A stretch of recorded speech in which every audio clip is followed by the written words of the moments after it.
Bueno, vamos a pasar al informe técnico. Hoy iniciamos semana epidemiológica, empieza la semana 37 y por lo tanto vamos a ver la información hasta el cierre de la semana 35 por las razones ya explicadas repetidamente.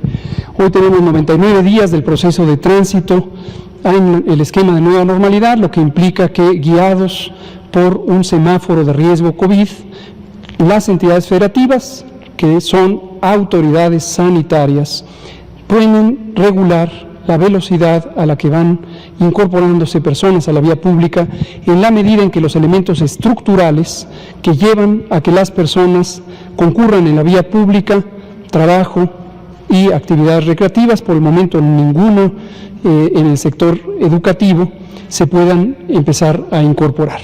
Estos 99 días ha sido una experiencia muy reveladora, muy útil para identificar los riesgos que en todo momento tenemos en México y en el mundo de que pueda presentarse un rebrote.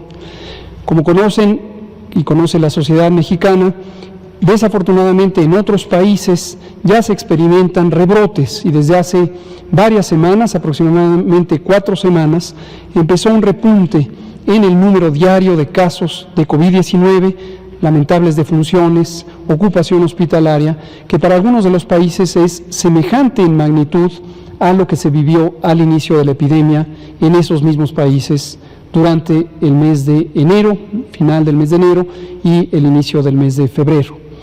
¿México está exento de este riesgo? La respuesta es no, evidentemente no. Y lo hemos dicho, por eso hemos hablado de la epidemia larga, la epidemia que en México se contempló que podía durar desde febrero y hasta octubre, pero además podía estar más allá de octubre, no lo olvidemos, lo hemos dicho en innumerables ocasiones. Cuando venga octubre, vendrá la temporada de influenza. Y junto con la temporada de influenza puede ocurrir que COVID-19 también se presente en una etapa epidémica, en una segunda oleada epidémica. Y esto podría extenderse octubre, noviembre, diciembre, enero, febrero, marzo y hasta abril de 2021, que es exactamente los meses de la epidemia de influenza, que se presenta en todos los países del mundo en esta forma cíclica, en esta forma estacional. Entonces tengamos claro que eso puede ocurrir, tengamos claro también que el mecanismo por el que puede ocurrir propagación epidémica depende del contacto entre personas.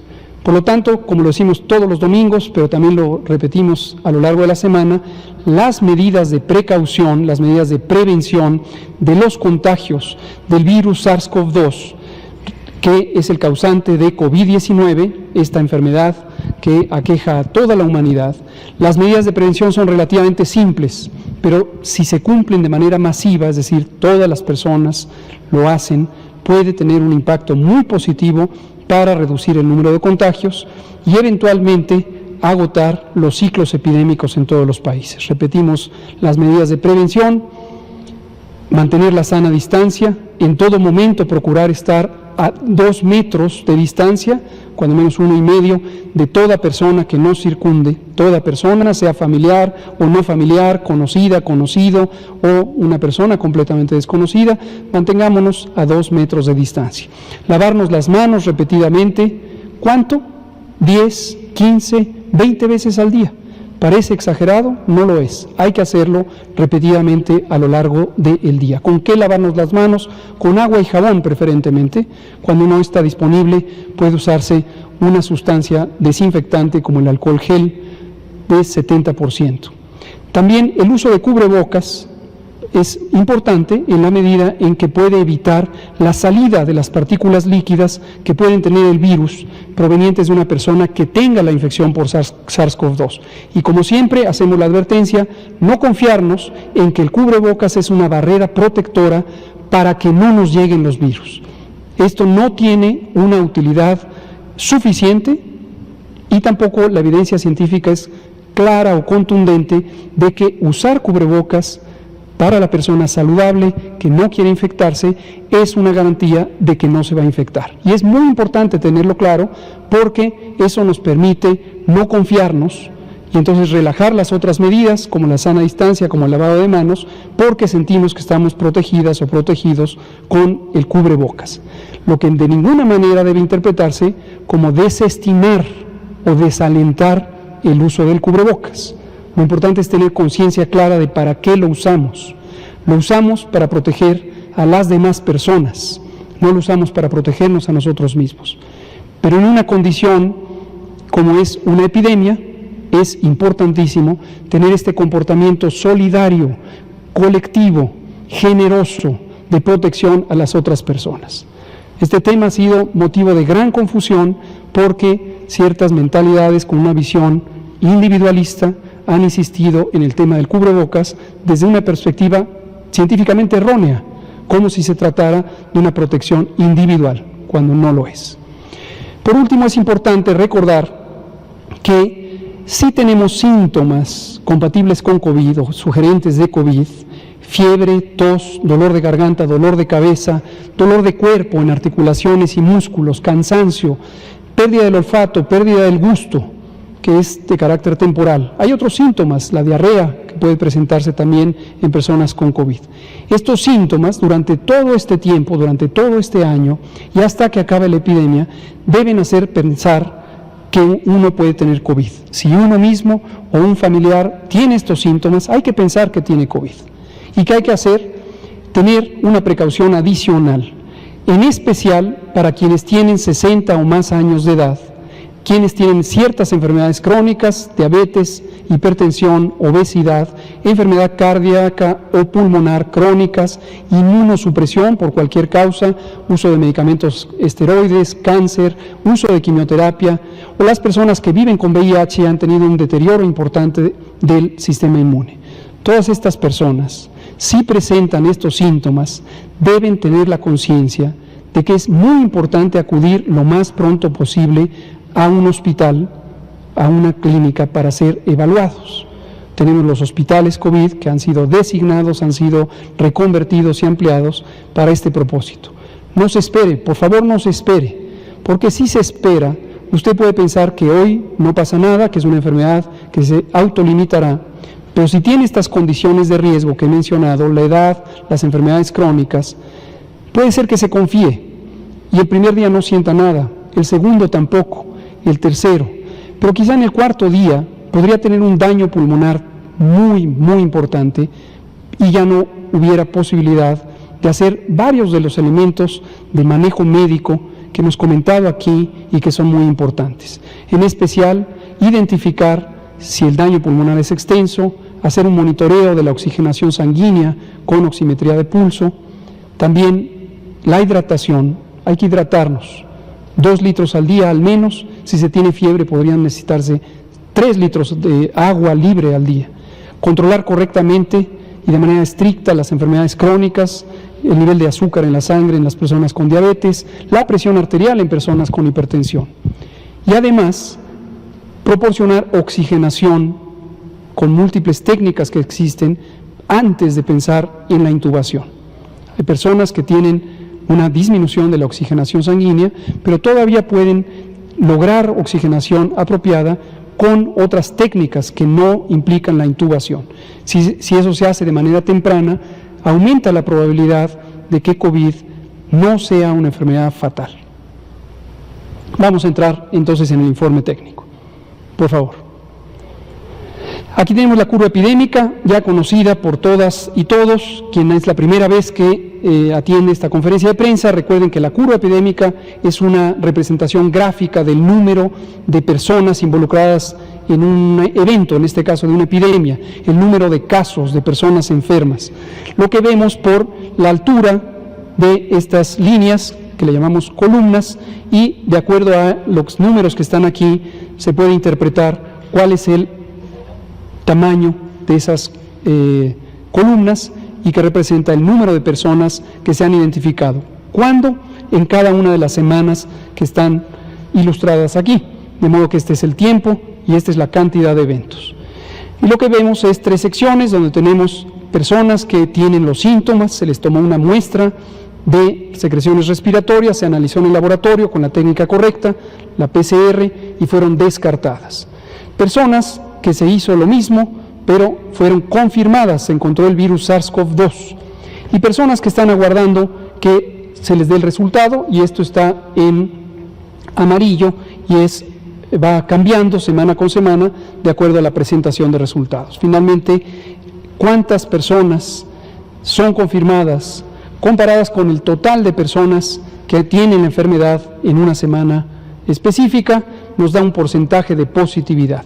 Y aquí tenemos ya una nueva semana con nuevas buenas noticias en la tendencia que tenemos. Llegamos a tener 57% en la semana 29, que está aquí, tuvimos 57% de positividad, es decir, 59 de cada 100 personas con síntomas a quienes se les tomó una muestra de secreciones respiratorias, se encontró que la enfermedad estaba relacionada con el virus SARS-CoV-2. Pero esta proporción ha ido disminuyendo progresivamente y de manera continua hasta la semana 35, que fue hace 2 semanas, estamos empezando la 37 y hoy estamos en 40%, lo que se ve aquí en este número. Y este es un indicador muy importante de reducción de la epidemia en términos de la presentación de personas cuya enfermedad se explica por el virus SARS-CoV-2. El otro indicador importante, desde luego, es la cantidad de casos que se registran en cada semana, y tenemos los casos confirmados, pero además consideramos ese porcentaje, esa proporción de personas en quienes se confirma y hacemos una estimación. Los números, desde luego, siguen sumándose si aumentamos y contamos desde el primer caso, que fue el 27 o 28, cuando se confirmó, de febrero. Desde luego seguimos agregando en todos los países del mundo un número cada vez mayor de casos. Pero en términos de el acontecer epidémico, tenemos cada vez menos casos por semana. Y llevamos ya en este momento 6 semanas consecutivas en donde tenemos reducción en el número de casos, o en algunas situaciones, como pasó en las semanas 33 y 34, que no hubo reducción, pero por lo menos no hubo aumento. Vamos a ver la siguiente diapositiva, donde vemos otros indicadores útiles. Vean la curva epidémica, subió y llegó a este máximo en la semana 29, esto fue a mitad del mes de agosto, y después hemos tenido a mitad del mes de julio, y después hemos tenido este descenso durante el mes de agosto y lo que llevamos de septiembre. Y tenemos hoy, abrimos la semana, o más bien cerramos la semana 35 con una reducción de 15% comparada con la semana previa, la semana 34. ¿Qué vamos a observar a lo largo de la semana? Esto lo decimos cada domingo, que este número ya no va a ser 15, quizá va a ser 14, 13, 12, no podemos predecir hasta cuánto se va a reducir, esto depende de la incorporación de resultados de confirmación, en este caso son los casos estimados. La semana pasada abrimos con 16% y acabamos en 0, podría ocurrir esto para la semana 35, pero es importante tener la expectativa de que esto no aumente. Y el porcentaje de casos, que es 6% de la epidemia activa, tenemos más de 41,000 casos activos en este momento, enfermaron en los últimos 14 días. Esa es la epidemia activa. Todo lo demás es una suma histórica, pero todos los demás, el 94% restante, son personas que desafortunadamente perdieron la vida, lo cual siempre hay que lamentar y siempre hay que tener conciencia de esa trágica situación, o bien, como ocurre en la enorme mayoría, se recuperaron en 10 o 15 días, ya no contagian, ya no tienen ninguna alteración, excepto también un segmento de este número, que son las personas que tuvieron enfermedad grave, que estuvieron hospitalizadas y que han requerido un manejo médico prolongado para rehabilitación. La mortalidad también va reduciendo y estos son los indicadores positivos de una epidemia en descenso. Vamos a ver las últimas 2 gráficas, que son la ocupación hospitalaria. Estas son importantes, lo han sido a lo largo de toda la fase 3 en particular, la fase de mayor intensidad epidémica, porque, como hemos comentado también en repetidas ocasiones, un objetivo fundamental del manejo de una pandemia es que no haya nadie que se quede sin atención médica. Las desafortunadas defunciones y los casos graves de COVID ocurren porque tenemos una enfermedad infecciosa con capacidad letal, una enfermedad emergente. Esto es un fenómeno natural que afectó a toda la humanidad. Pero los sistemas de salud de los países han, en algunos casos, logrado enfrentar esta situación, brindando atención médica, sobre todo aquella necesaria para personas en condición de alta gravedad. En este momento, 32% de las 31.246 camas están ocupadas con personas que padecen COVID o el síndrome clínico de COVID, por lo tanto el 68% están disponibles. Si lo vemos entidad federativa, una por una, vemos que Nayarit, Nuevo León, Colima son las tres que restan con importante actividad epidémica y por lo tanto ocupaciones mayores al 50%, apenas 57, 56, 52. Todas las demás tienen menos del 50%. Veamos la última, la idea es muy parecida, pero es para las camas de personas que necesitan intubación orotraqueal, intubación para ventilación mecánica.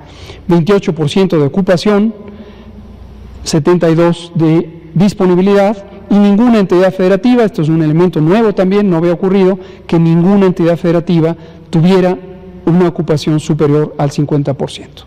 Como hemos comentado, estamos trabajando ya en la continuidad de la atención no COVID.